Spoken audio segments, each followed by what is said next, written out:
What's good, people? It's your boy Jalen, man.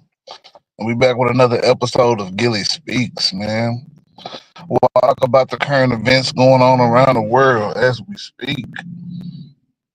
And starting out, man, one of the biggest news for the day, the Israel Hezbollah ceasefire, man. So yeah, man. We're gonna get in and tap in on to that, man, and what's going on with that. First, we're gonna play a little video for those who don't know what's going on. انه بزياده انه العالم اللي ماتوا انه يروح مع هالشي يعني انه خلص يعني لازم صار انه هالشي يوقف وما يضل يعني. Ceasefire is always good. I will be more happy if it will be in Gaza too. إن شاء الله يكون عندهم مصداقية، إنه يكونوا صادقين بوقف النار، لأنه كل يوم عندهم رأي، ما عندهم مصداقية بأي شيء، معروفين. وإن شاء الله نرجع لبيوتنا وأرضنا. Honestly, my take is it makes us look a bit weak. There's something to like getting over there and destroying all the terrorist infrastructure, and just finishing the job.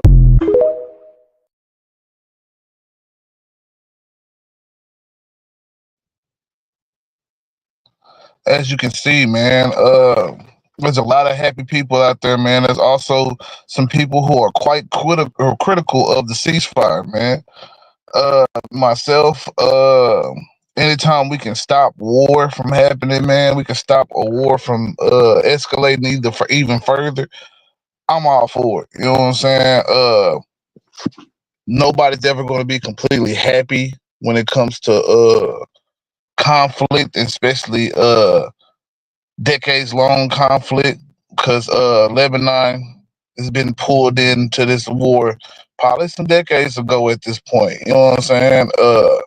When you had the Israelis establish a home state in Palestine. So these are the effects of decisions made long before us, man. And we just gotta deal with these things, man. But let's just see what's going on, man, with some of the developments in this ceasefire. So the ceasefire that's negotiated right now, Lebanese have 60 days to get out of occupied territory and pretty much de-arm. You know what I'm saying? And pretty much southern Lebanon, you know what I'm saying? They want no more soldiers. Israel is want no more soldiers in southern Lebanon. And I'm guessing it might be at whatever border point or whatever trench point that they have set up. I'm not quite sure on that.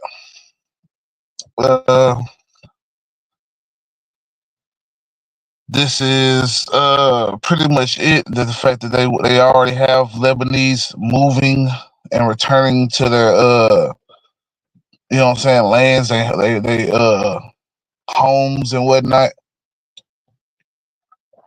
So it seems that the deal is upholding at this point, and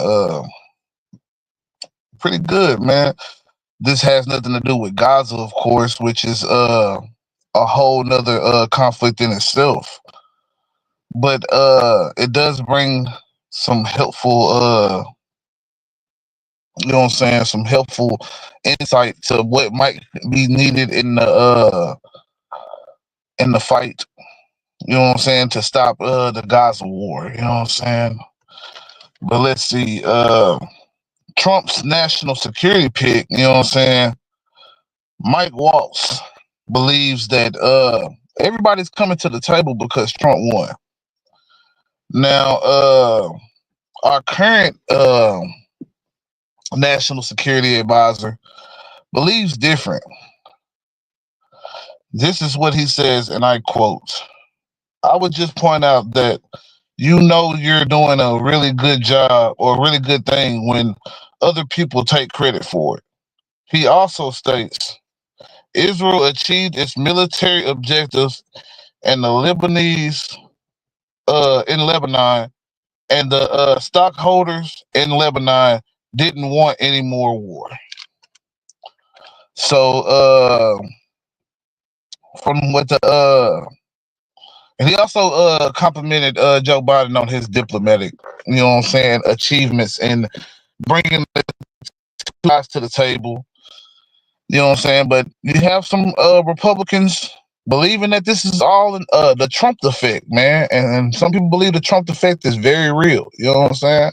Some even believe that Joe Biden is actively, you know what I'm saying, escalated war in Russia, you know what I'm saying, in order to sabotage the Trump campaign.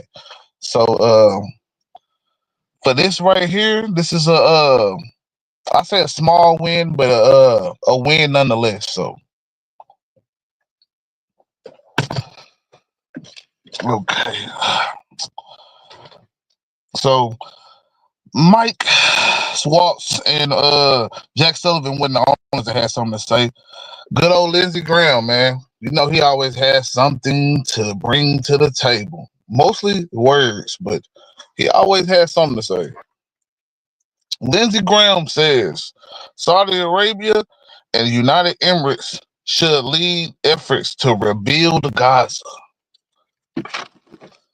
Now, I want to say it has been believed and maybe even proven to my knowledge that Saudi Arabia and the United Emirates have been helping fund the Hamas terrorist group or revolutionary group for some who believe otherwise. You know what I'm saying? And I think Lindsay's pretty much saying that because of this, you know what I'm saying, they have an obligation to lead the efforts in rebuilding Gaza. Now, I'm just putting words in Lindsay's mouth, per se, just going off of what I'm speaking here, man. I don't necessarily know the truth behind that, man. But this is what Lindsey Graham is saying, man. Oh yeah, Lindsey Graham's also saying that he will work with Trump to sanction anyone that is using the ICC against Israel following the court's issuing of arrest warrants of Benjamin Netanyahu or some shit like that, and the defense minister uh Yoav Gallant. You know what I'm saying? Yeah, I know I butchered them niggas' names terribly, but pretty much the prime minister of Israel and the defense minister of Israel are both wanted for war crimes, man, against the Gaza people and crimes against humanity in general, man. And that is wild, man. But at the same time, man, like shit, is this what they're gonna rope into those like kind of witch hunt type of trials and accusations? Uh, I'm not sure, man. You know what I'm saying? I don't think, you know what I'm saying? Like America, to a lot of people, has committed a lot of war crimes, man. Yet they've never been really. They've been found guilty of some shit. They've never been held accountable, basically. So don't see that being much of the same, man.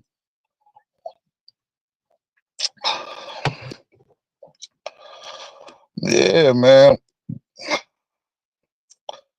But let's see what else needs to be said here on this Israel thing. You know what I'm saying? Because from my notes, Israel has led 14 months of pretty much offensive, you know what I'm saying, military action against large parts of Gaza. This is all following last year's October 7th attack. And some people believe that they have crossed the line, man. I don't know, but I know that, you know what I'm saying, what, 2.3 million Palestinians have been displaced, and who knows the number for thousands and thousands of them that's been killed, man. I actually didn't look up that statistic, which is pretty of a boneheaded move for me and talking about the whole thing. But the only reason I talk about it when it relates to the ceasefire is that I believe, if I'm not mistaken, that the Lebanese pulled themselves, and well, you could say they it was a lot going on. Let's just say off of the October 7th attacks, man. You know what I'm saying? I believe they've been pretty much aligned in with this, you know what I'm saying, as well. You know what I'm saying? Really, when you had Palestinians being displaced to Lebanon, Syria, Jordan, you know what I'm saying? Probably even, I don't know if any went to Egypt, but I'm pretty sure they have, you know what I'm saying? So this causes problems, man. This causes problems for other governments and shit. And sometimes they might believe, and all of them are Arab countries, you know what I'm saying, or Muslim countries. So these countries aligning in the religion aspect. That's all. I mean, that's pretty much the best I can give for that right now. It's not that I'm justifying anything that these people doing in this war. I'm just saying it's not just cut and dry. Israel is being targeted and shit. I think they've done a lot of atrocities themselves, man. And it's just good to get a ceasefire in Lebanon right now, man. You know what I'm saying? And hopefully, man, we can lead to that in all other places. And maybe the Trump effect is working. And if that's the case, man, we'll give them credit where credit's due, right? Because we got much more to talk about with Trump, man. But to talk about a little bit more local news, man. Greenville officer Cooper Dawson lost his life. What was that? Tuesday morning? You know what I'm saying? Or maybe Monday morning. I'm not sure. You know what I'm saying? I don't lost it. Can't remember exactly, but we finna play a video about, you know what I'm saying, that just in a minute, man. But yeah, Greenville officer killed. The story that we've been following all morning, of course, has been that officer that was rushed to the hospital after they were shot. This all happening last night in Greenville. So let's get right out to Trevor Sahaki joining us live from Medical City Plano with that update. And Trevor, you've been staying on top of this, and it looks like there's been a lot of support from surrounding police departments.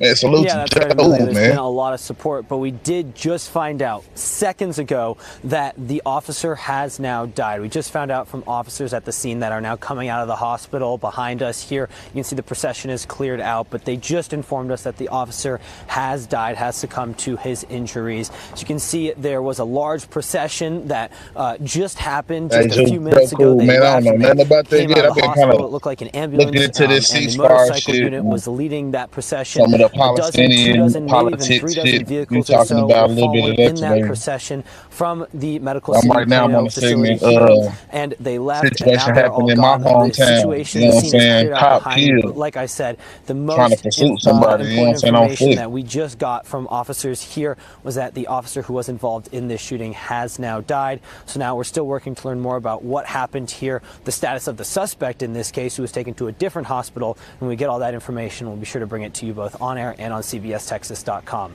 Live in Plano, Trevor Sahaki, CBS News Texas. Trevor, really quick, stay with us. Can you just clarify again where you got that information that the officer unfortunately died? Yeah, so we just got that information from officers with the Plano Police Department. They were just coming out of the hospital. We asked them what the status of the officer was. Has he died? And they said, yes, the officer there died.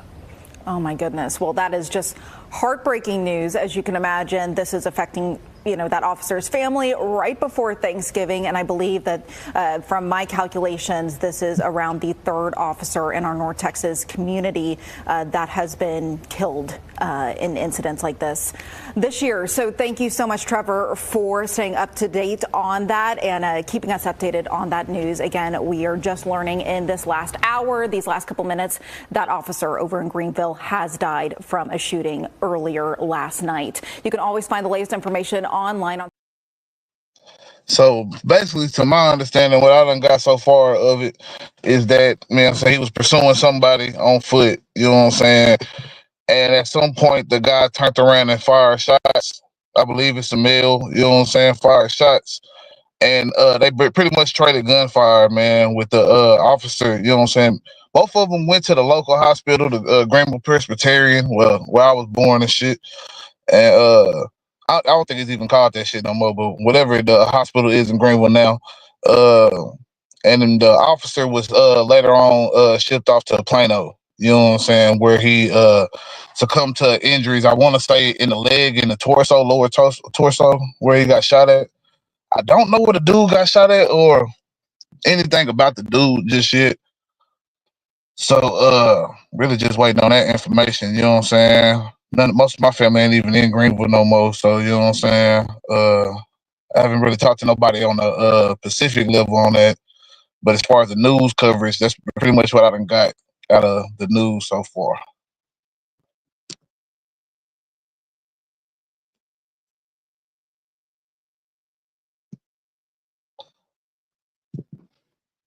But yeah, that's about it, man, really.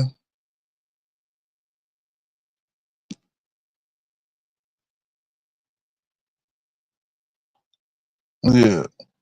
For sure, man. You're welcome to come up, man. But Cooper Dawson, man, was the guy's name. I'm not necessarily here to just, you know what I'm saying, act like it's a good thing the cops dying and shit like that. I don't know if the guy was doing anything wrong or anything of the such. It's really always a sad day when a cop end up dying, man, because this becomes something that the niggas have to deal with later on, man. Like, it's holiday season, man. You're already gonna be having laws out there pulling over people like crazy. Let's not have a nigga out there, you know what I'm saying, buck up too much, man, at this time, man. They gonna be on edge and ready to pop some.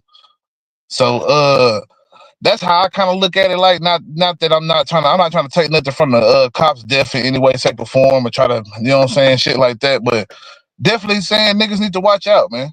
You know what I'm saying? That's just how I look at it, bro. Niggas need to watch the fuck out here right now, cause it's not gonna be a game at all. You know what I'm saying? Shit, it's not gonna be a game, man. They gonna be on edge, and they gonna be any type of fidgety movements and shit like that. You might get popped. Don't say I didn't warn you. That's all I'm saying. You ride here through Texas, down I-30, be careful, man. Especially in that Hunt County, Greenville area, man. But let's see what other news we got, man.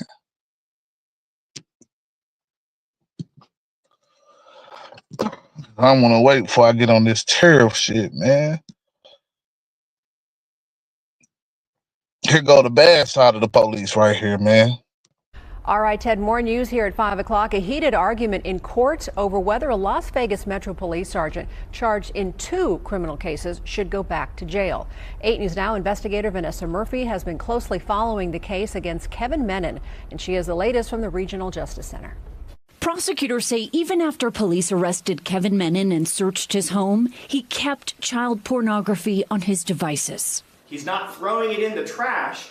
He retains possession because he wants it. Menon also wanted the judge to believe he attended Harvard College, which he wrote in this character letter.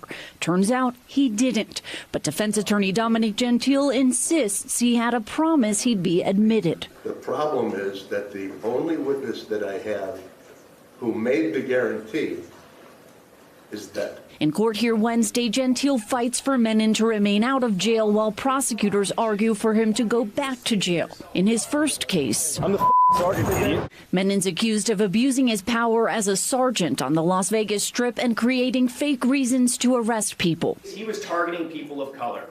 A grand jury indicted him for 13 charges. Detectives say when they searched Menon's home for that investigation, they found the child pornography. Police arrested Menon a second time, searched his home again, and say they found more.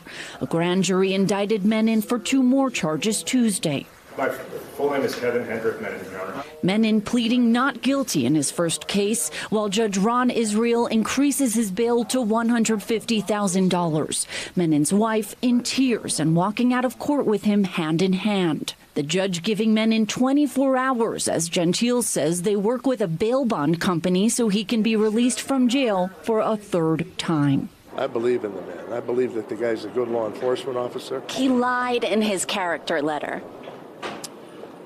He did not characterize it as accurately as he might have, but I don't think he lied. So why should anyone believe anything he says? That's a fair question. That's a fair question. And I'm going to address that in preparation for the trial itself. In the child pornography case, Judge Wood set bail at $100,000 cash, meaning Menon had to come up with that full amount. He did. In this case, Judge Ron Israel specified he doesn't have to come up with the full bail amount of $150,000. He can pay a bond company 15%. That's more than $22,000. Reporting in downtown Las Vegas, Vanessa Murphy, 8 News Now. Final footnote here, Menon is on unpaid leave now from Metro.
I apologize for the pause, man. Had to handle something inside. But just give me another second real quick.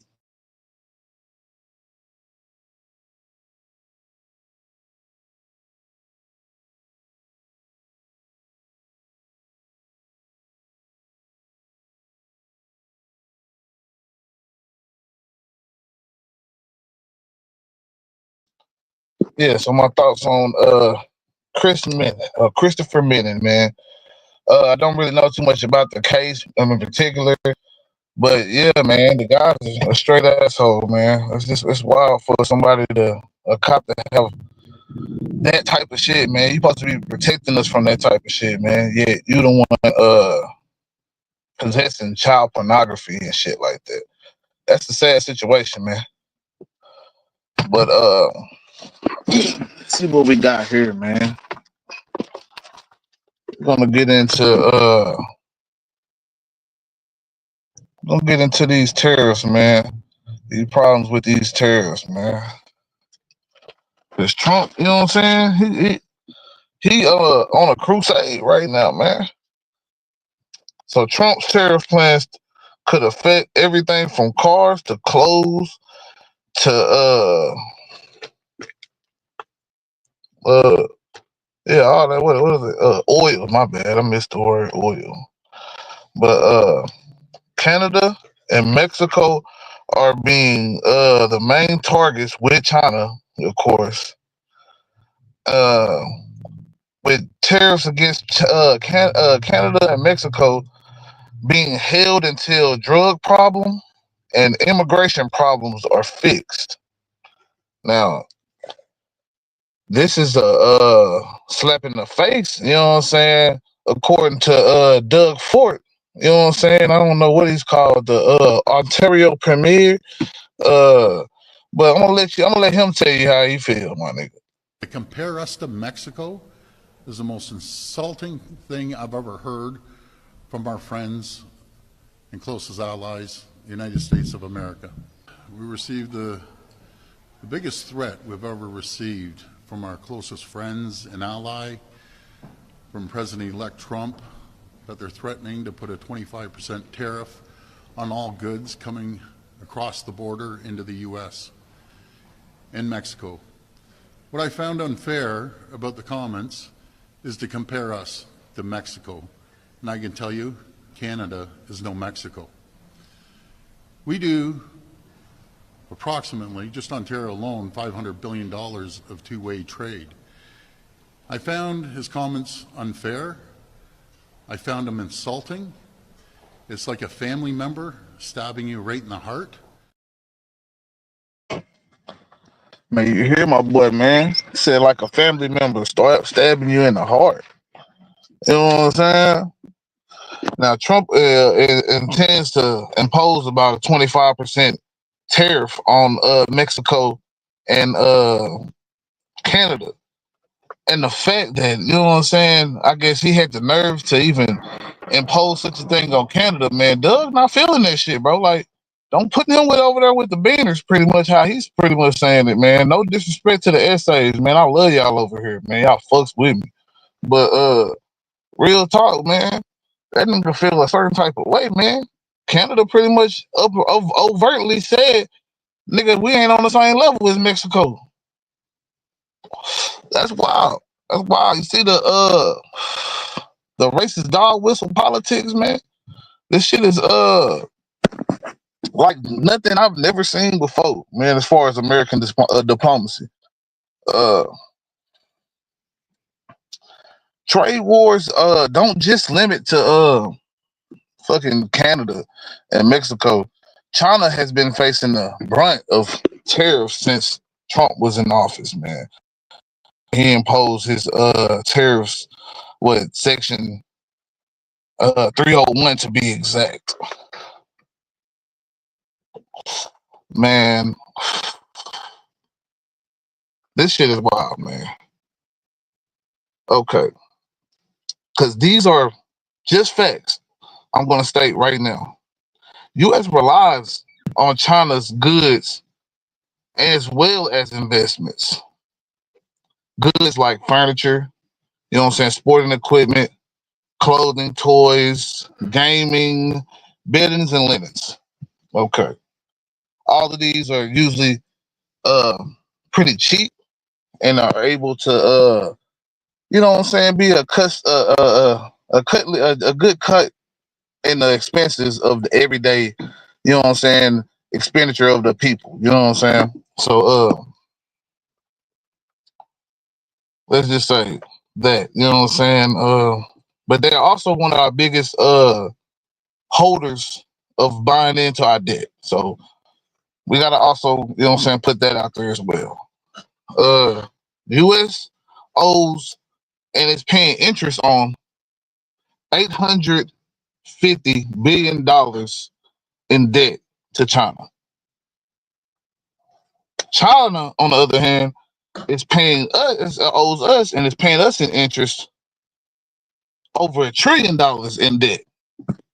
So this is a relationship that definitely is codependent. It's not something like, I think it's pretty much to say, if you just by me naming the debt on both of those countries, we depend on each other a lot. You know what I'm saying? So this is not just a easy maneuvering type of relationship to have, especially when you decide to impose large tariffs on a country that you are probably getting the bulk. I don't know what in percentages exactly, but a very large bulk of our imports are coming from China.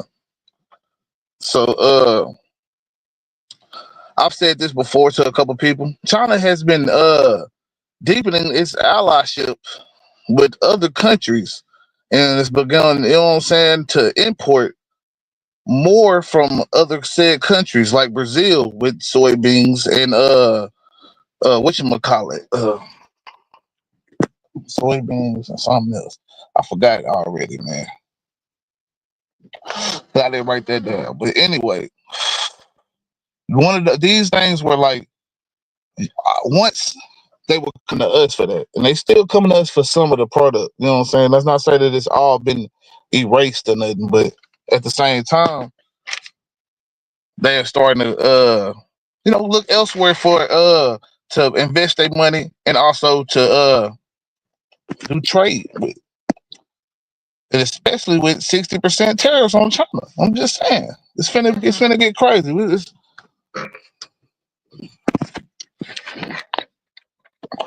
Just give me a second, real quick.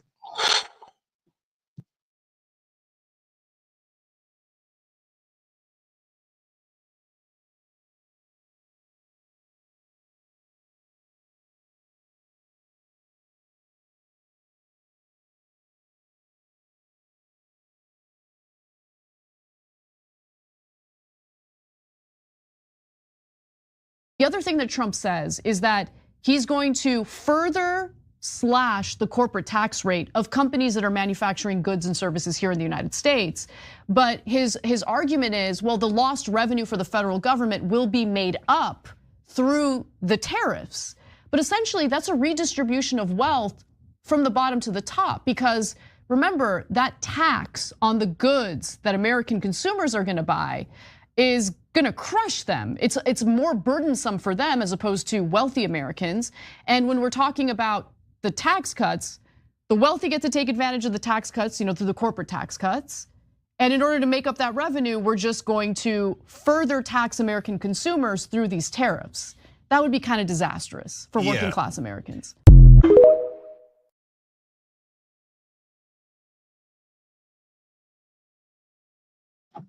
Yes, it definitely would be. And I could not explain it much better. You know what I'm saying? Like, this shit is gonna be a very burdensome cost.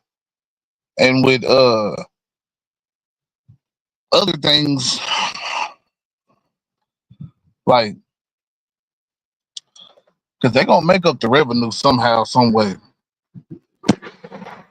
They're gonna cut into, you know what I'm saying, the programs like Medicare, Medicaid, and Department of Education, SNAP, TANF, you know what I'm saying, all that type of stuff, you know what I'm saying, Social Security. These are what's gonna suffer, man, because, you know what I'm saying, people want to make profit. They want you to privatize everything. No government programs. Okay. I'm tired of everybody getting a handout till your handout stop coming. Man, the world we live in.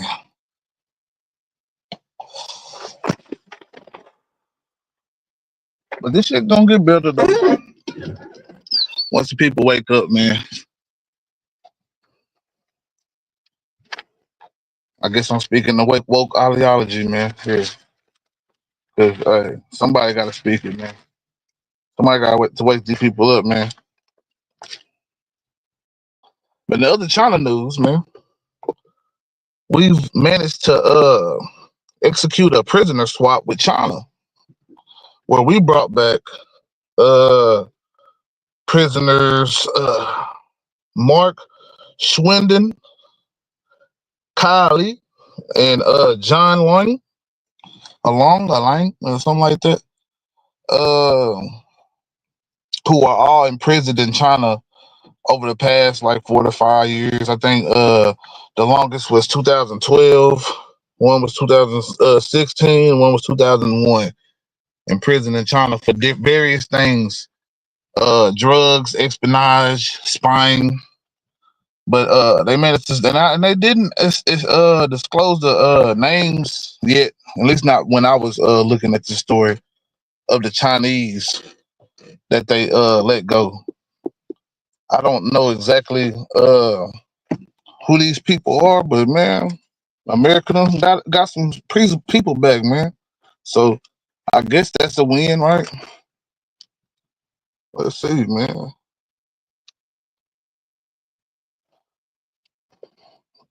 In other news, a Massachusetts man is awarded $13 million for a wrongful conviction. Spent decades in prison for the murder of what's his name? His name Wilford McGarth, and I believe it was partially overturned because of false testimony by a chemist. He was arrested in 1986, and I believe he's been serving this whole time, man. But he came home with some money, man. So salute to that man for that, man.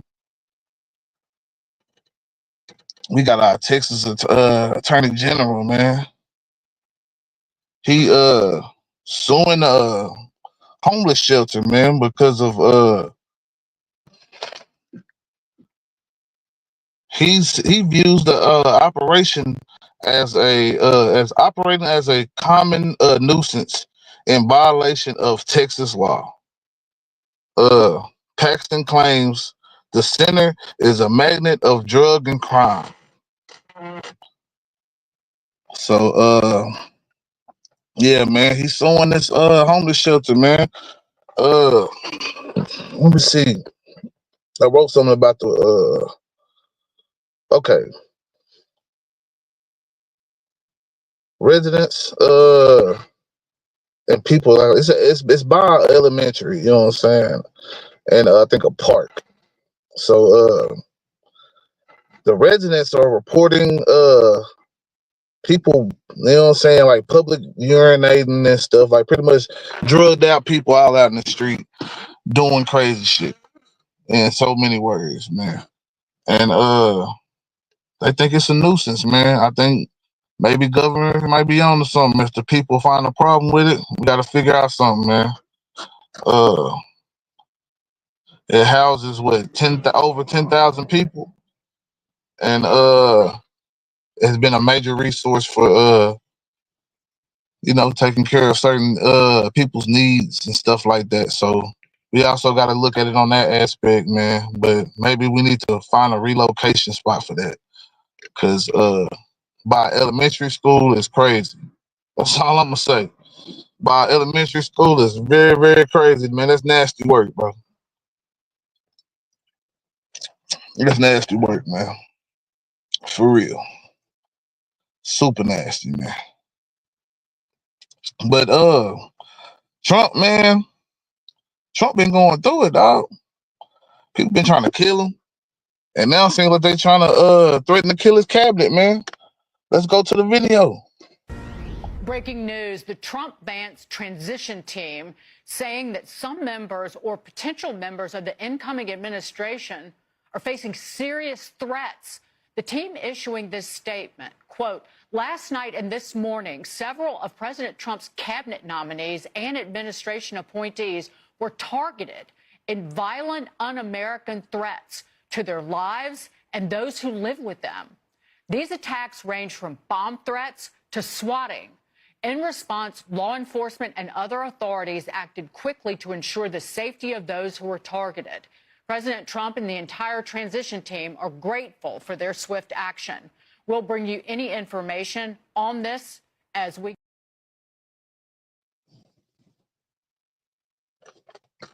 So, yeah, man. Man, the cabinet picks, man, they not getting welcomed in very well, man. Who knows, man? Maybe Antifa doing this shit. I don't know. The radical left, you know what I'm saying, is going crazy right now. This is the time, I guess, is they getting radical, man. It seems like people like Stefanik, what's the name? Howard Lutnick, Z Zeldin, Lee Zeldin, and even Matt Gaetz, even though he stepped down from being a pick, has received threats, you know what I'm saying, to their lives in some way or fashion, but all of them are safe. So that is at least a good thing right there. I mean, the people are safe, you know what I'm saying, but they did receive bomb threats, man, and that's crazy, you know what I'm saying. We heading toward that that point, I guess, man. Let's see. Whatchamacallit, Canada feeling like they forced to retaliate because of these tariffs, and that's gonna be a problem. Doug pissed off that he was his country was compared to Mexico. Man, let's play that again, man. Hold on real quick.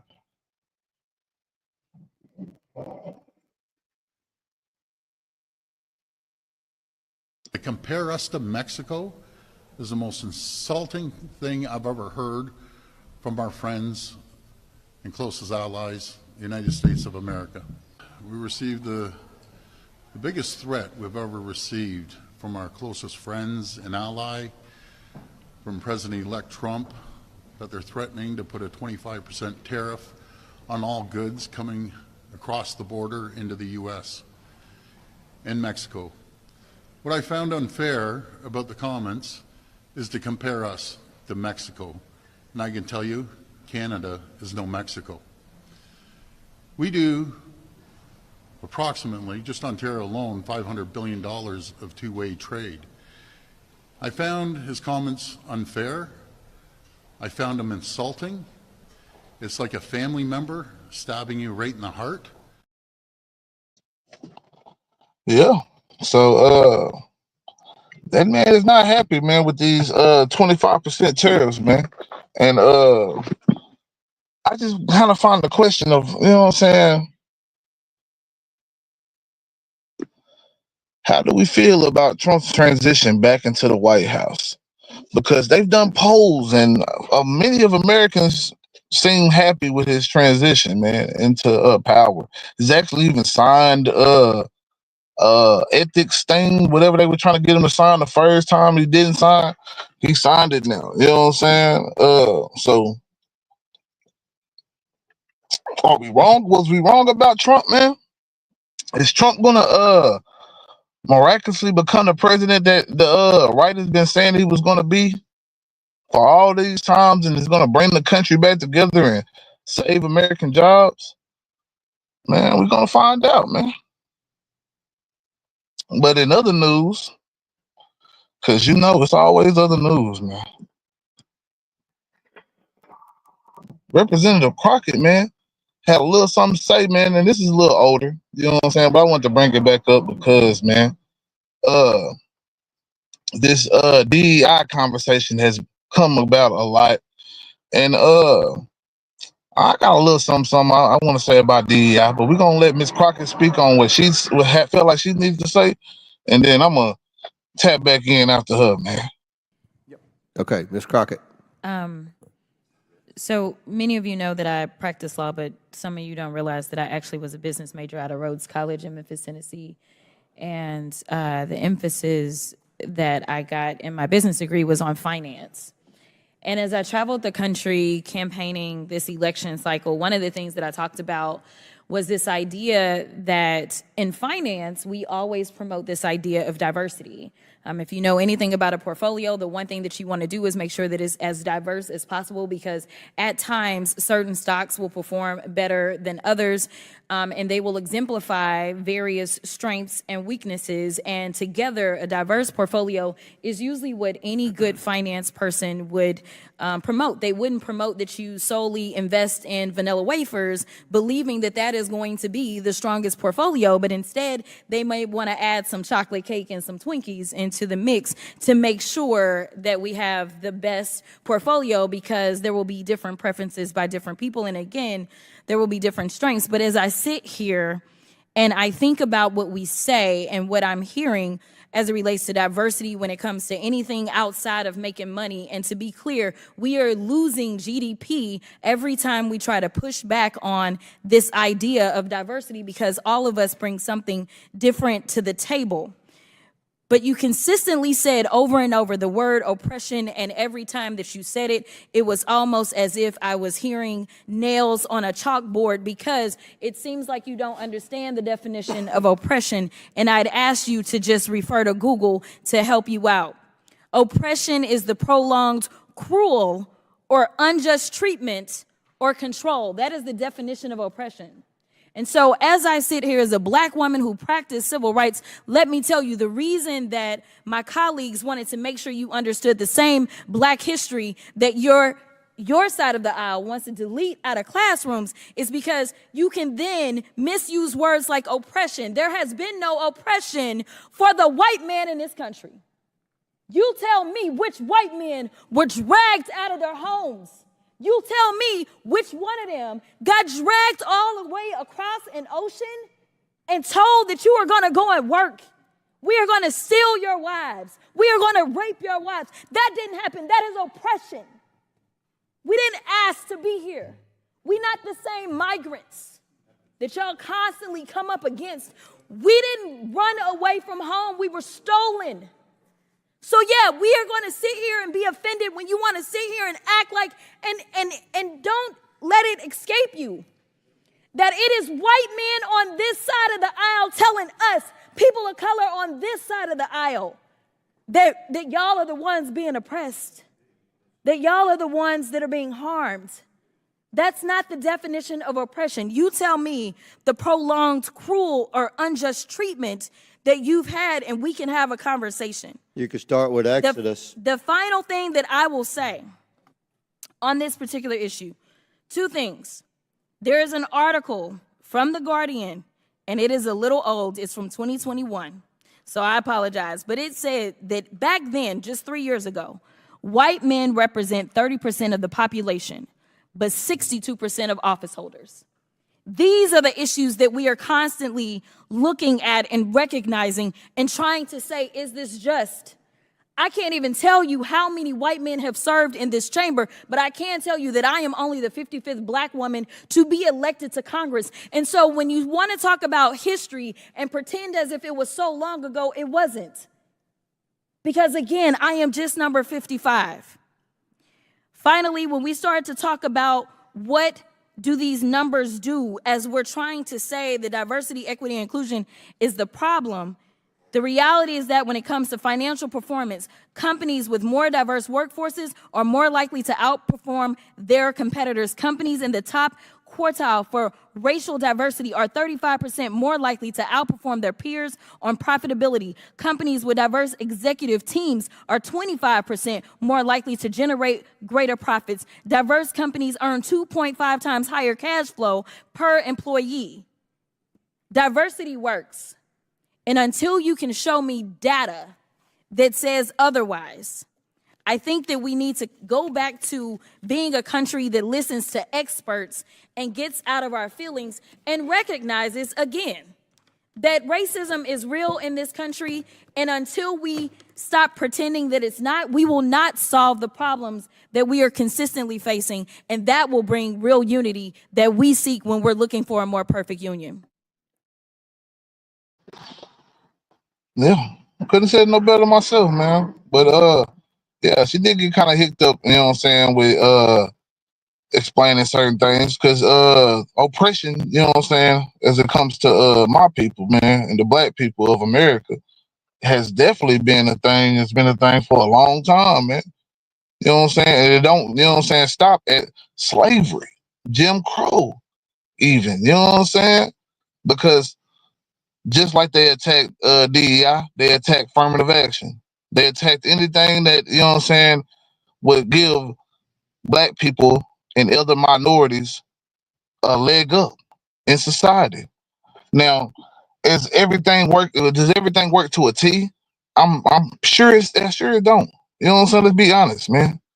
It doesn't work to a T. But guess what? At the end of the day, we gotta figure out and get our shit together, man.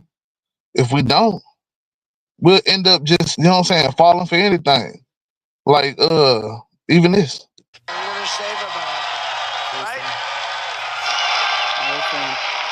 We will cut your taxes, end inflation, slash your wages.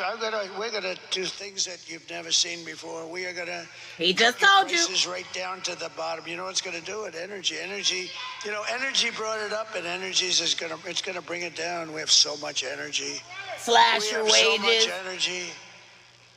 We're going to raise your wages and bring thousands and thousands of factories back to America. We heard you the first time. Back to North Carolina.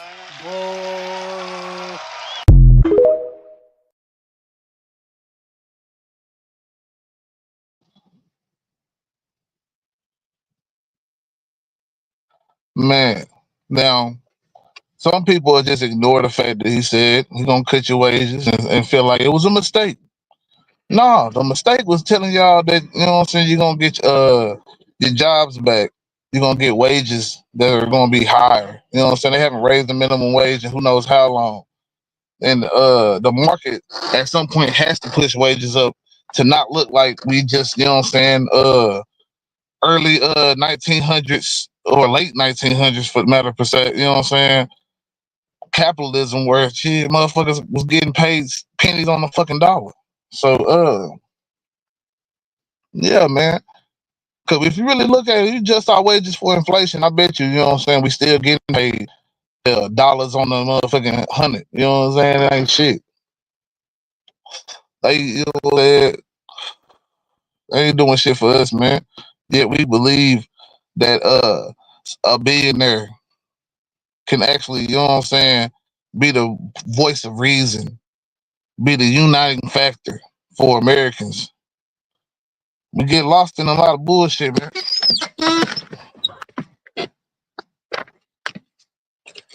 Damn, B done flew up in this hole, man. Man. But it's all started even back with the wigs and the not the wigs, but the Federalists and the anti-Federalists, man. How much power can we obtain, and what can we do in order to control the people, man? Lean into the farmers, lean into the businessmen, make them go against each other, and we reap all the benefits of, you know what I'm saying, governing, you know what I'm saying? And we've been going down that rabbit hole ever since, man. Not realizing that corporate interest is always going to be more, you know what I'm saying, beneficial than anybody that's working, anybody that's a little small guy like me fighting for some type of revolution. You know what I'm saying? People don't want to see this type of talk get big and mainstream, man. They want us to pick a side. Are you left or you right?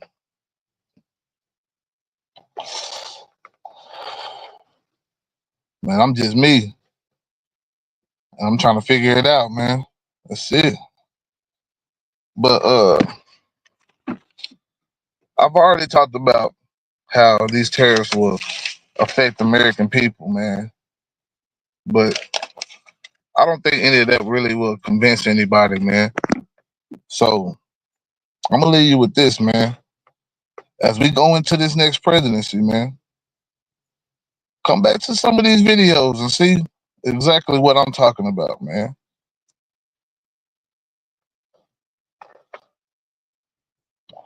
Will your shit be more expensive or what?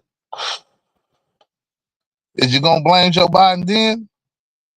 Cause we had Trump, or we just gonna ignore it until the next Democrat party come in and the next party win or some shit like that. The next party win, and then we're gonna put it on the Democratic Party again. Like at some point, man, we gotta stop. You know what I'm saying? Like, cause look, Democrats, you do some of the same shit, man. And I'm not knocking you. I'm not knocking them. I'm just saying we gotta start thinking objectively about our government and politics, man. Conservative thought is definitely necessary, but so is liberal thought. We gotta stop acting like we need to X out one or the other. That's gonna cause an imbalance. We need to bring these thoughts to the table, and with a little bit of progressiveness, you know what I'm saying, for sure, and push forward. Or maybe we need to come in with that revolutionary mindset, which, hey, I'm always for. I'm always for that revolution, man. But if we don't do something, man, it ain't gonna be no losing countries. It's gonna be losing lives, nigga. Your world is gonna be destroyed. All this shit gonna keep going after we dead and gone anyway. But man, y'all had a good one, man. I think I appreciate everybody that came through. But I'm finna end this one right here, man. Y'all be safe, man, and have a good one out there.